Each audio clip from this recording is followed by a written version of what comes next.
Ca să fii rege peste animale, nu-i cine știe cât.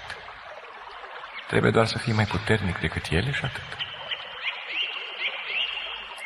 Ca să fii rege peste păsări, este puțin mai greu, dar frumos.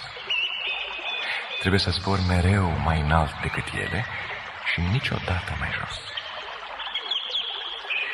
Ca să fii rege peste flori, trebuie să suporți la hotare, mărăcini și spini și mai ales trebuie să miresmezi către lume mai mult decât câinii.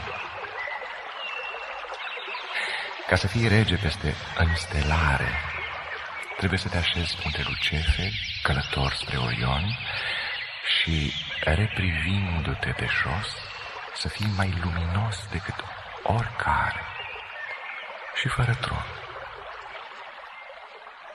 Ca să fii rege peste ape și vânt, trebuie să înveți osanale ca îngerii și să le aduci pe pământ, alinare pentru lacrima orbilor din Valea Plângerii. Ca să fii rege peste oameni, este mai decât toate altceva. Trebuie să trăiești și să mori pentru ei, învățându-i ce înseamnă a iubi, a ierta. Dar cel mai minunat este să poți fi rege peste tine însuți, atunci când alegi binele, fie din bucuria altuia, fie din plânsul tău.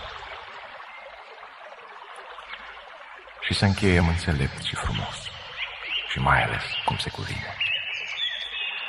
În coronarea ta o face Hristos, când mergi pe drumul dinspre rău spre bine. În clipa aceea, veșnicia te cumpănește. Dacă vrei să fii rege, alege binele. Hei, grăbește!